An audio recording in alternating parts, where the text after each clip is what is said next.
This is problem P553. It's on page 305.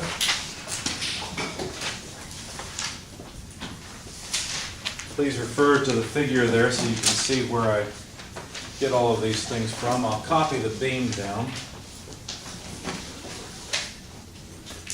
We've got an 800 Newton load on the left. Then we've got a distributed load almost along the entire length of the beam.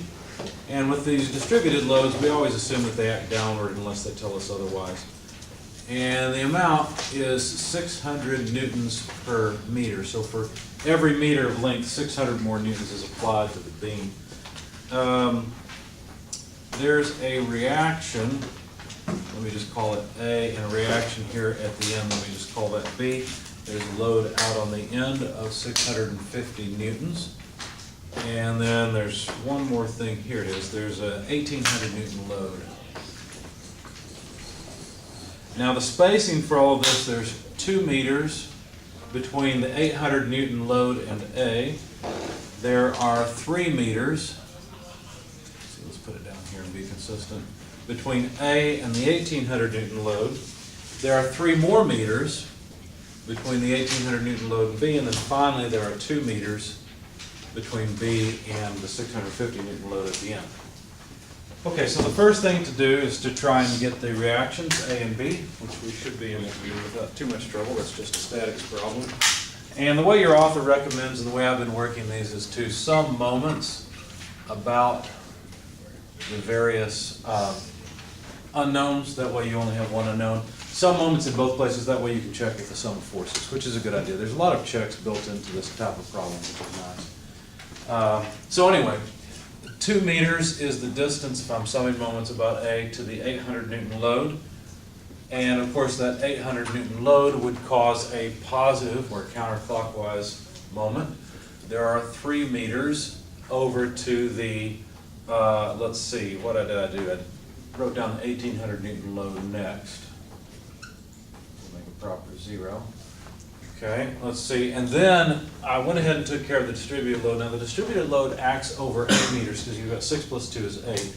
And so if you look at its centroid, basically, its resultant, that's going to be 4 meters from either end. So basically that's going to be what, 2 meters off from the side? So whatever, 600 newtons per meter times 8. I just wrote it down in equation form. I didn't calculate the magnitude. So what I said was that force, that resultant, is going to cause a negative moment because it's counterclockwise. So I said minus 600 newtons per meter multiplied by a distance of 8 meters, but the moment arm is 2 meters. Does that make sense? So the moment arm is just the distance to the resultant. So it's 2 meters over. Okay. All right, so that takes care of all this stuff. Let's take care of B and the 650 Newton load. In fact, next, I said that B will cause a positive or clockwise moment, so I just wrote 6 meters times B, where B is going to be the force in newtons. And then subtract it off, let's see, the 650 Newton load, which would cause a negative moment, so 8 meters times 650 newtons.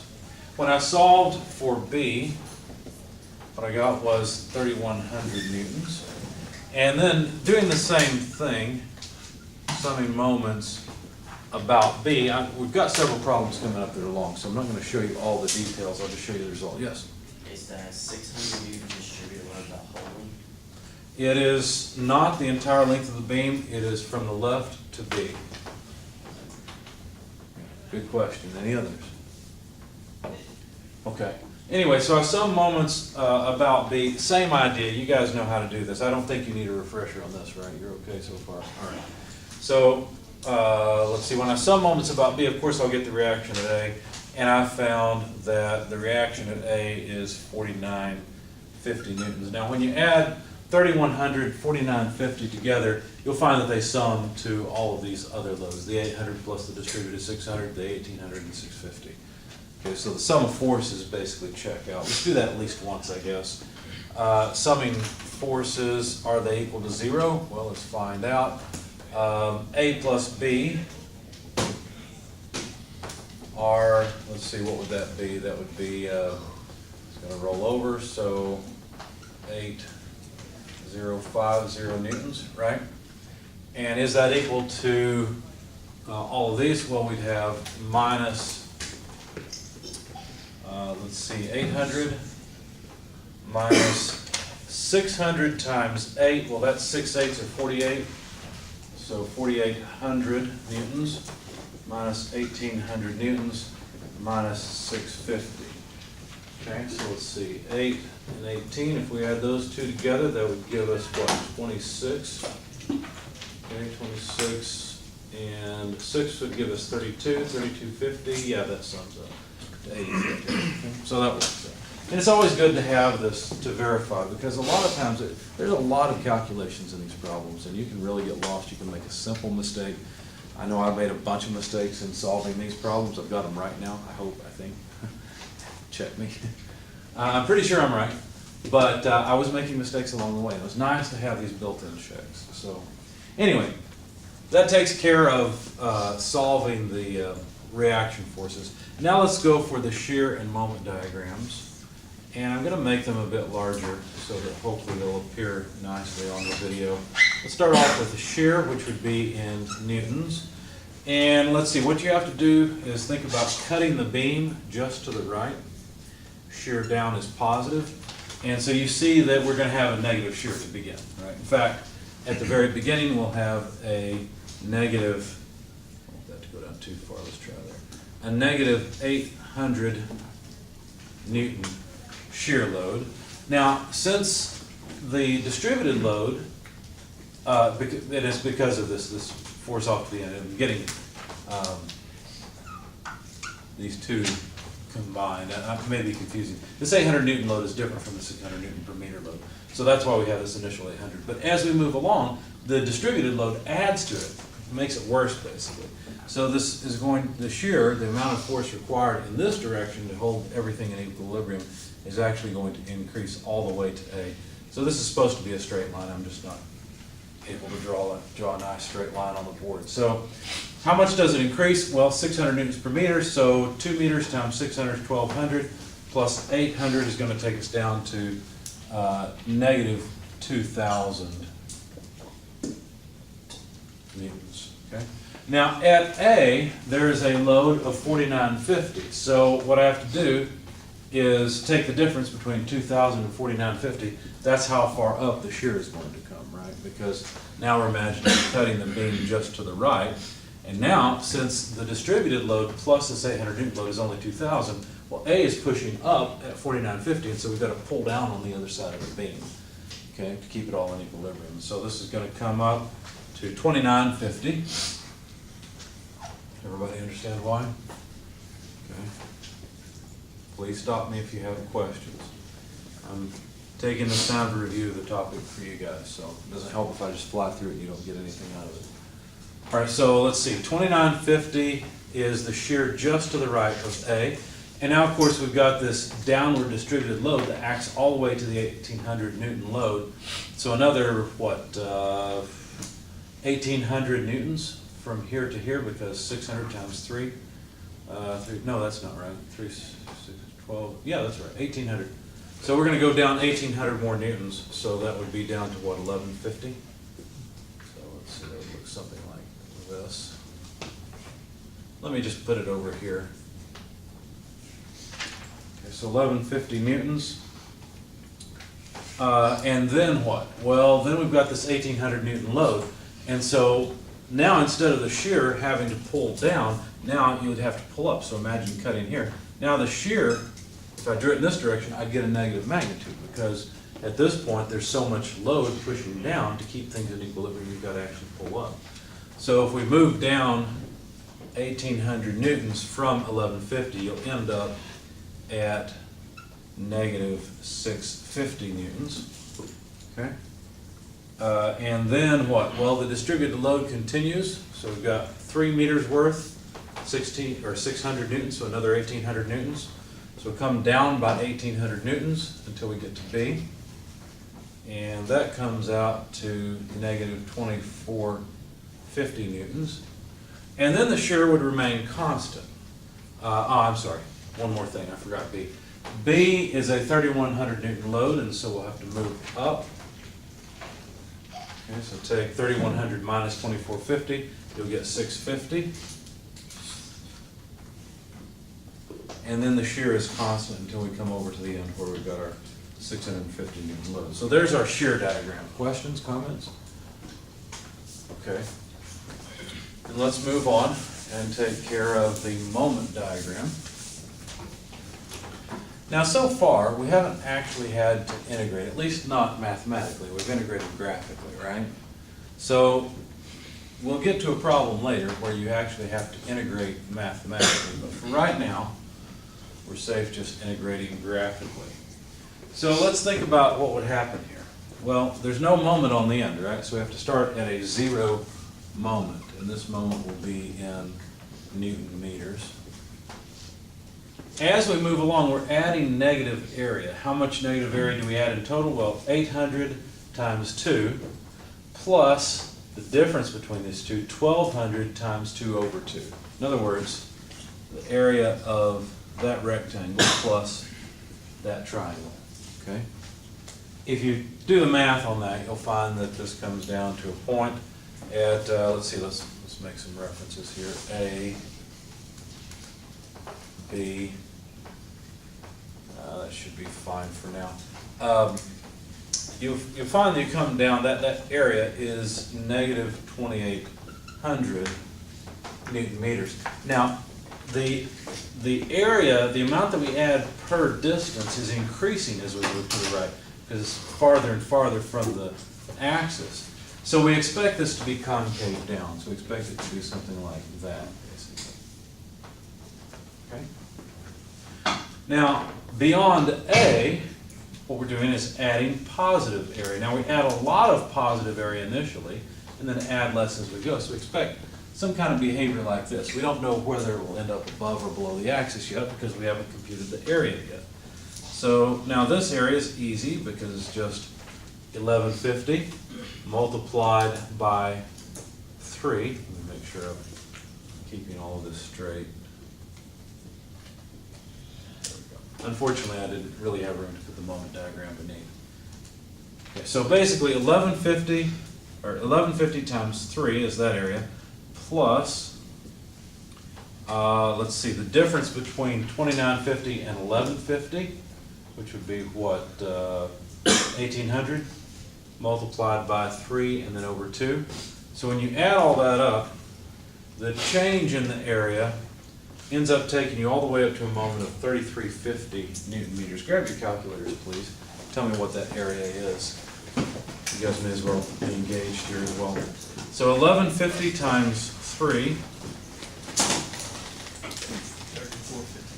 3450. Let's just write it in so we got it. 3450. How about 1800 times 3 over 2? 1725. 1725.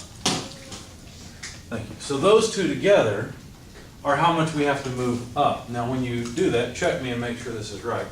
But my calculations said that I had to come up to, let's see, that's not quite B, it's more like here. I had to come up to, let's just put it here, 3350. Okay? Does that make sense? Does it work out? Because if we add 1725, 3450, and then subtract off 2800, I think you'll get 3350. Right? No?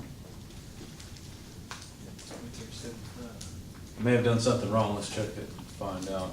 Let's see.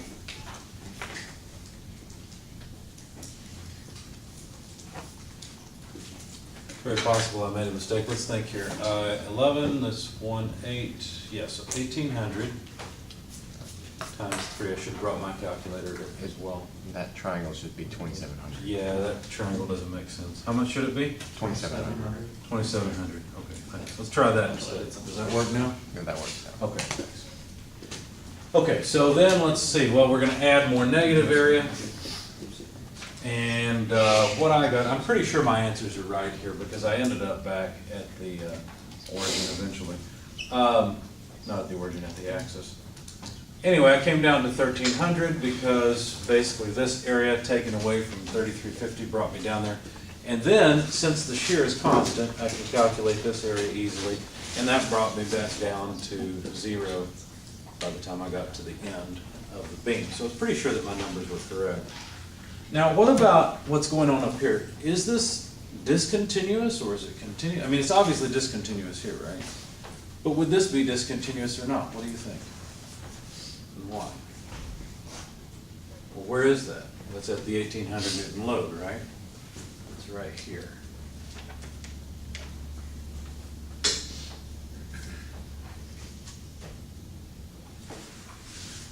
No one wants to hazard a guess on this one. Let's see. Rats, you have to think now.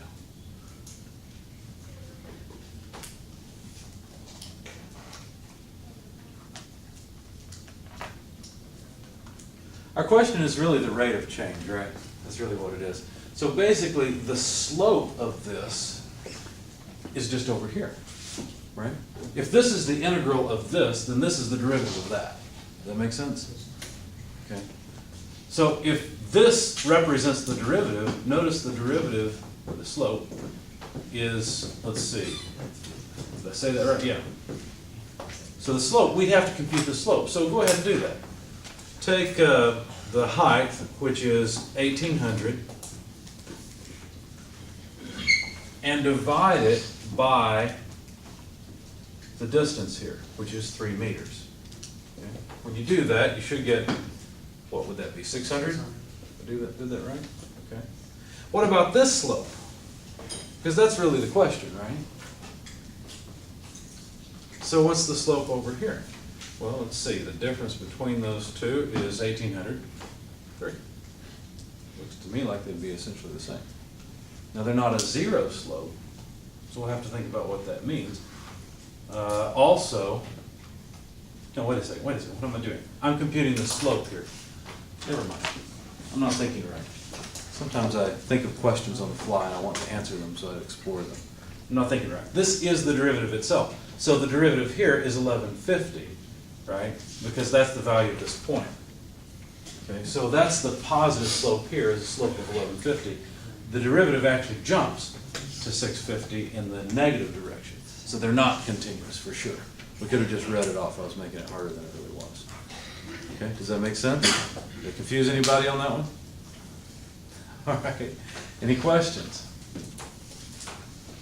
The point is that this is literally already the derivative. So if we want to read off the slope, for example, over here, see how the slope is really large? That makes sense.